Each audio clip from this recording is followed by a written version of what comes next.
I had 2 repair partners with my hubby. We revealed her lies to the public together.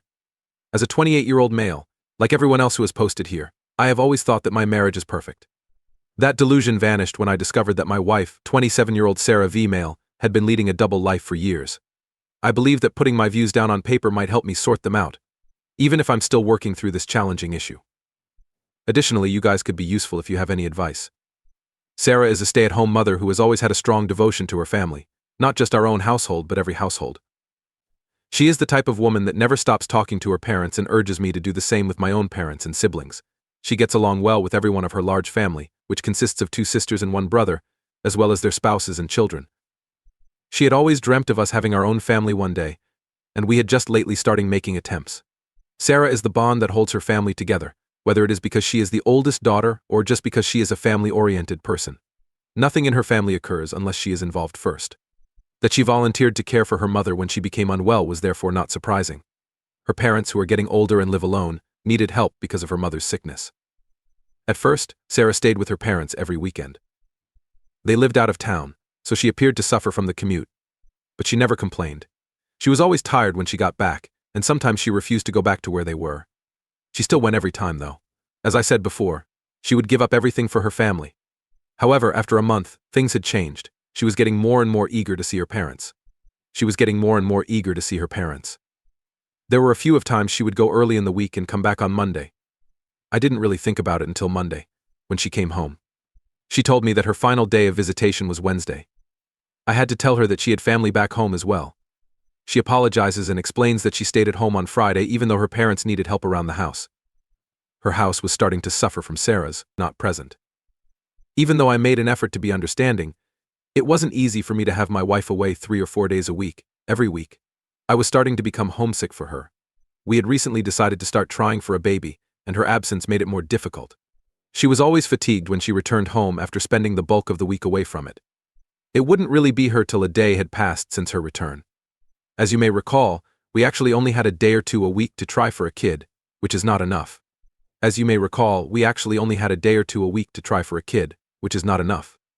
One day I brought this up to her. I tried not to sound like I was putting the blame on her. I told her that while I understood that her mother needed her, I also needed her. I expressed to her how hard it was for me to be apart from her, and that if she didn't spend the most of her time with us, we wouldn't be able to seek a pregnancy. She broke down in tears immediately. She said that I was making her feel like a bad mother, and that she was to blame for not being able to have children, even to the kid we were still expecting. I convinced her that I wasn't criticizing her and assured her that she would be a fantastic mother. After she calmed down, we were able to reach a consensus. She would see her folks 3 days a week. It was the greatest thing for our family, even if she wasn't all that thrilled about it. I thought things would get better after that conversation, but that's when I realized how different we were. I used to think it was because she was constantly tired. But now it was clear that she was not really focused. It frequently felt as though she was someplace else. Even when she was physically present, there was intimacy no more. It was becoming old. Even though we were still trying for a kid, it had lost its creativity and enthusiasm. Other than sex, the little things were missing. The occasional kiss, little touches, and bedtime cuddling had all vanished. It took me a while before I worked up the guts to mention it. She could be tired from taking care of her mom every week, I thought, not wanting her to feel like I was berating her again. I kept mute so as not to cause another emotional outburst, but I couldn't get rid of the impression that something wasn't right. Then everything changed. I received a Facebook contact from a man named Jake. He said he needed to talk to me about Sarah. He refused to elaborate, which worried me a lot. He merely kept stating that we had to talk because it was not a topic that belonged on the internet. I wanted to exercise caution, but I was curious as well. This was an entirely new person asking to speak with me in person about my wife. I considered it for a while and decided that it wouldn't hurt to meet him in public. I made the decision to get together in a nearby cafe. Between the Jake I met at the cafe and the Jake I saw online, there was a significant difference. Even while Jake remained the same, speaking further, he stated he had thought he was the only one who had been seeing her. He lived in the same city as her parents, so whenever she came to visit, he would meet her. He found out she was married eventually when Facebook arbitrarily suggested me to him. He saw that I was married to his girlfriend after looking through my account. This was, however, even worse than finding out that my spouse had been disloyal. This was the man she had been mistreating. She was in a different city, living a different life, with a different person. I'm sorry to say that, but for a fraction of a second, I thought this was a really intricate practical joke. When I finally spoke up, I warned him to stay away from my wife and myself. I was not amused, so I urged him to go try his grift on someone else. Jake said nothing. He just showed me some pictures that were on his phone of him and Sarah. There were photos of the pair in automobiles, restaurants, parks, and on dates. She wasn't just sleeping with this rando, she was dating him. In a way, that made the betrayal worse. Since she never invited him back to her house, Jake told me, he started to have his reservations about her. She mentioned that he had repeatedly insisted on living in a much nicer home than her own. When Facebook suggested me as a follower, he saw her with me in my profile picture. He then browsed through my account and saw hundreds of pictures that unmistakably proved we were married. It didn't add up, and I told him so. I pointed out that he probably saw a few of our group shots on her social media pages. In particular, I remember that she had shared a set of photos from a vacation we had taken the year before. Jake shrugged and said, "I didn't see anything." I pulled out my phone and went to my husband's social media pages.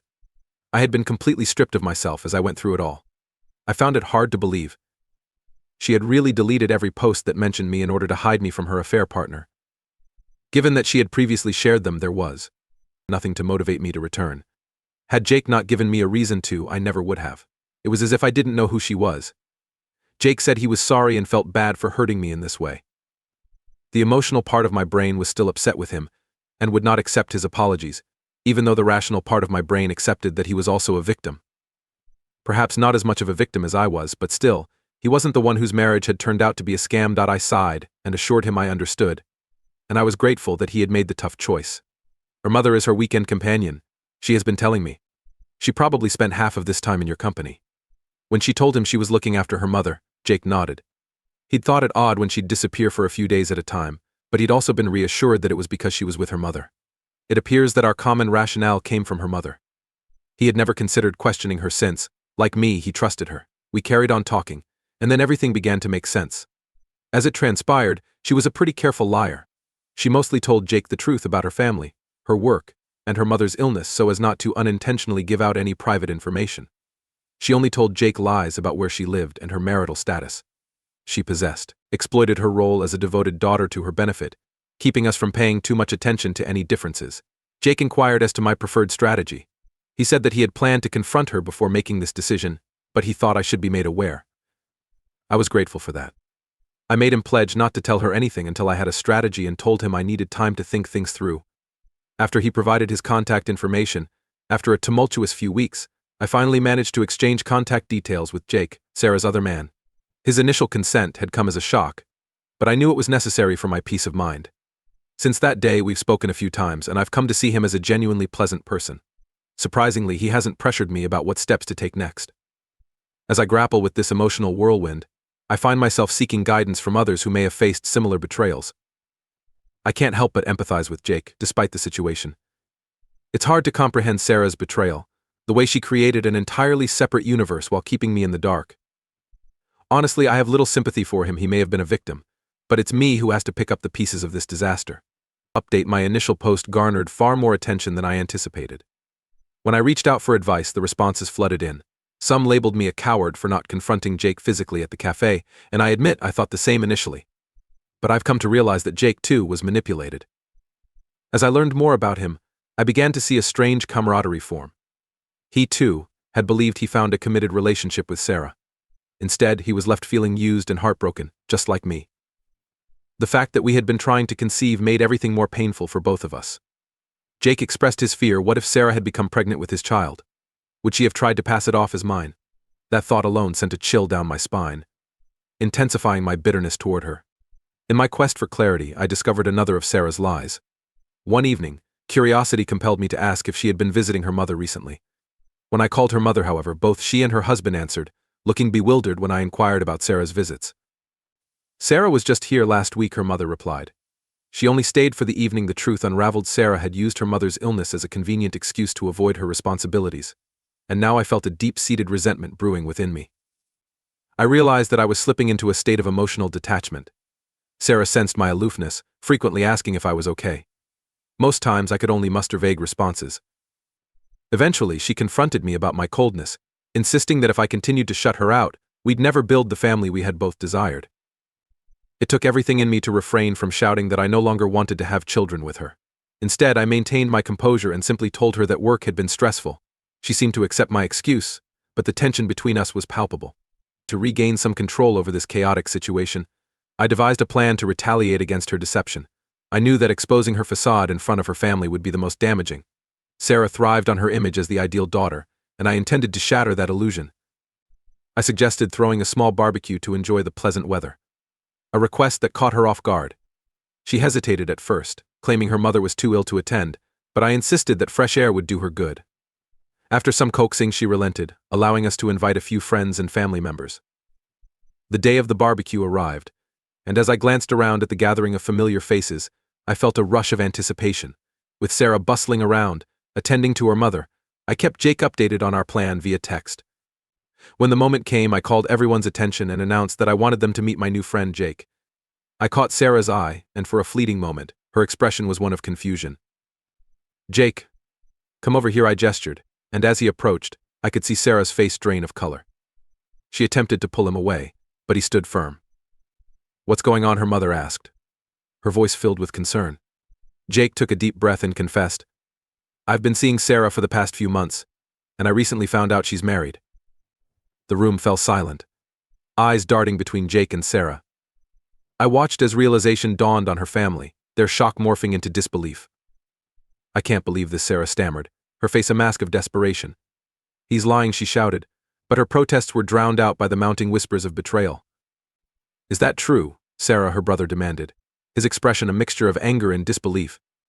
As the tension escalated, I felt a sense of satisfaction in finally confronting her lies. "We've all been deceived by you," I interjected, the anger rising in my voice. "You used your mother's illness as an excuse to betray your family." Sarah's mother rose to her feet, looking pale and shaken. "Is this true, Sarah?" she pressed, disbelief etched across her features. Sarah stood frozen, her eyes darting between Jake and me, her facade crumbling. "I didn't mean to hurt anyone," she finally murmured, tears streaming down her cheeks. "Save it," I retorted, handing Jake a beer as he stood beside me. The two of us united in this moment of revelation. The barbecue came to an abrupt end as guests began to leave, the gravity of Sarah's actions weighing heavily on everyone present.